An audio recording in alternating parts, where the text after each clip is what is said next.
In this episode, we explore how businesses can truly maximize their impact on Twitter. We discuss actionable strategies to build meaningful connections, engage with followers, and add real value to your audience. You'll hear about creative ways to drive sales through Twitter lists, how to handle customer complaints effectively, and why social media should be a top priority for every business.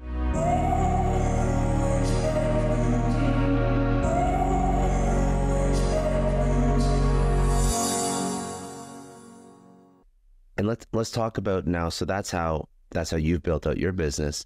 Now let's talk about some of the things that you try and do through your clients' accounts to help them build business sales through Twitter, because I feel like most people just miss the mark on Twitter. It seems to be almost like a thing that businesses feel they have to have.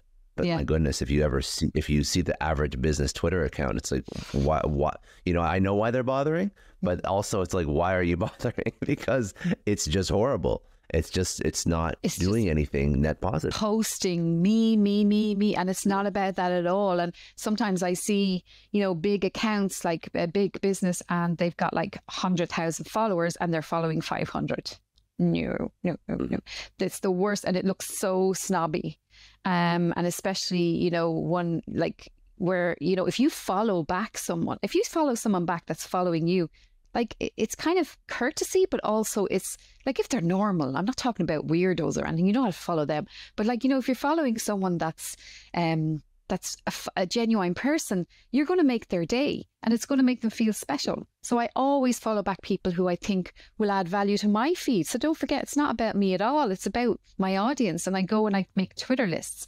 So you can keep an eye on the people who might be potential clients or potential customers. I also help them and add value. So what I do is, for example, at Christmas time, I created an Irish gift ideas Twitter list.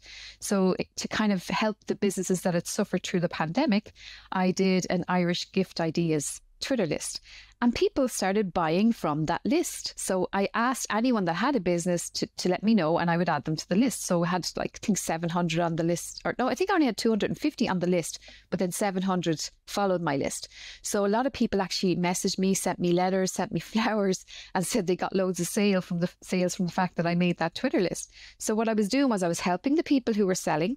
I was also helping solve a problem for people on what to buy, especially if their family were abroad and they couldn't see them at Christmas. They wanted to send them something Irish.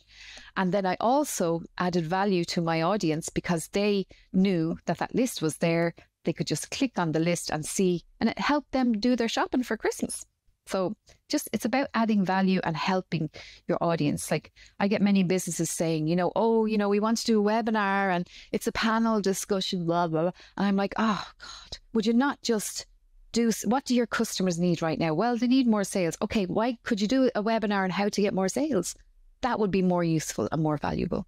So it's about thinking about the customer all the time and what they need. I hope that answers your question. It does. No, I think it's very smart. And I guess the follow-up or the other point when businesses put themselves out there and they start to build a profile, they're probably concerned with falling outside of the box or doing things that are a little bit differently. Like when I look at the average business account, again, it's very boring. But then I look at something like, I'm just using one reference point, like a Morning Brew, which is all, it's a news outlet that's very off the wall when it comes to their Twitter account. And that's actually probably how they've built a lot of their following. Yeah. But brands are always concerned about, if I put myself out there, I'm going to get some negativity. I'm going to get some, like you said, some trolls or whatnot. So how do you deal with that? Is that just in your own head? You have to get over it? Or are there actual strategies that you have to deal with when you start to get some, colorful comments on social? Well, you won't really start getting those till you go over like 5,000 followers or so, right? And if you do, just block them. Okay. If you get a customer complaint, that's a different story. Okay. So let's say you get a complaint. I had a coffee shop. I was running their Twitter account, and this lady said, I was in there yesterday and the waitress was wagging and, she didn't, and my coffee was cold or whatever she said. Right. So I said, right. Okay. Hi. So the first thing you do is you engage. And say, we're really sorry to hear that you had this experience. Could we please DM you and get more details and investigate? So you take it offline So even if she doesn't go to DM, you've shown the public that you're dealing with the issue.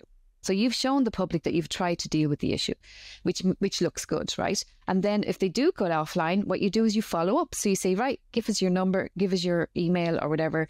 And then you get the person in charge, the decision maker, to contact that person and find out what happened. What we did was we found out what happened. We sent the lady a gift voucher to come back in and have lunch. She came in and had lunch, and guess what? She did a lovely tweet saying, thank you so much for the gorgeous lunch. She became a brand advocate because we helped her and we dealt with the issue. So that's the only thing about, like, people hear about these big stories, big mistakes. Get the right person running your Twitter account or get them trained properly, and that will never ever happen. So it's having a social media strategy, having a policy as well, like, so that if such and such happens, this is what we do. You know, have it all in place so that they know what to do. But the worst Twitter accounts I've seen have been bigger companies that think they know their audience, but they actually don't, and they just don't engage. They don't say thank you. Just simple things like, if someone, like, I mentioned a brand a few times because I liked that brand. And I used to mention the brand because I'd be sitting there with my cup of tea and I'd mention the brand, and they never even thanked me for mentioning them, which was a huge missed opportunity, because if they had retweeted me or if they had engaged with me, I would have actually retweeted that to make them look good, you know, because I'd be impressed by that. So I also always give kudos when I get great customer service, and I never complain. I never get involved in controversy. I stay away from all of that, and I just keep it positive, add value, share my knowledge, and help others. And I help others by retweeting them. It's not about me. My audience would like to see other people as well, you know, and usually my audience want to support businesses. So I did actually have a great story from last week. This lady rang me. She's a member of my Women's Inspire Network, and she had ordered 500, lots and lots and lots of this vegan chocolate covered peanuts, right? Because she does vegan chocolate. And she rang me. She was quite upset. She said, I don't know what to do. That customer has cancelled the order and I've got it already ordered. I don't know what to do. How do I get rid of this much chocolate? And I said, wait, don't panic. I said, let's do a tweet. So we did a tweet, and the tweet said, hang on, I'll find it now for you while I'm talking to you. The tweet said, I have this amount of chocolate. Can you, if anyone is interested, or whatever it was. We told the story basically in the tweet, and I helped her compose the tweet. And oh my gosh, it went viral because people said, oh my God, let's help this small business, and they all bought chocolate. Everybody, she got 100 orders. She got 3 new stockists. You know, she just was inundated with help from Twitter.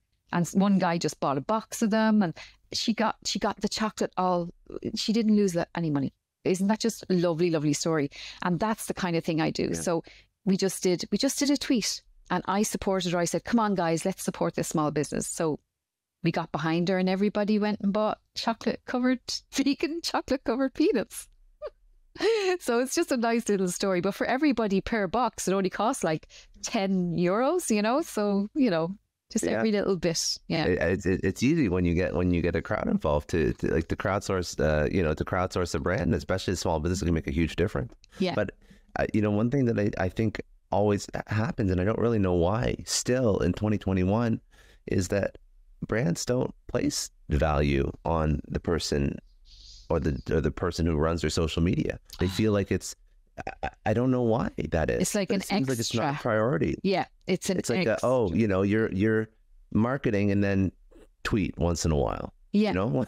No, there should be someone post on Instagram or. Yeah. There should be someone who is assigned this role and a plan and a strategy. Or if you don't want to, then outsource it to someone like me or someone else who does that. Like, you know, I don't understand it. They don't make it a priority. And it's so important, because I remember seeing, I put a tweet up saying, okay, ladies, best tinted moisturizer. Like, it was just like for fun. And I put it up and I got all these responses about the best tinted moisturizer, which, by the way, for the guys listening, it's like makeup, light makeup, right, for the summer. And so I got so many responses, and I was like, where are all the brands? Not one brand hopped into that conversation and said, hey, Samantha, we have a tinted moisturizer. It's really good. Here, there's buy now. Click to buy. Not one brand did that. And that was such a missed opportunity, because the tweet went crazy. We had about 200 responses. So that was 200 potential sales. you know? And 200 responses on Twitter is like thousands of impressions. Yeah. Like thousands of people saw that. Yeah. For sure. Whereas if a brand had hopped in and said, you know, oh, hi, Sam, actually, we have it, but look, we'd love to send you one to try. And if anyone else wants to try, here's a discount code. You know? Yeah. That's what I would do. Thanks for tuning in. If you found this valuable, don't forget to hit that subscribe button so you never miss an episode. And if you want to dive deeper into this conversation, check out the links in the description to watch the full episode. See you in the next one.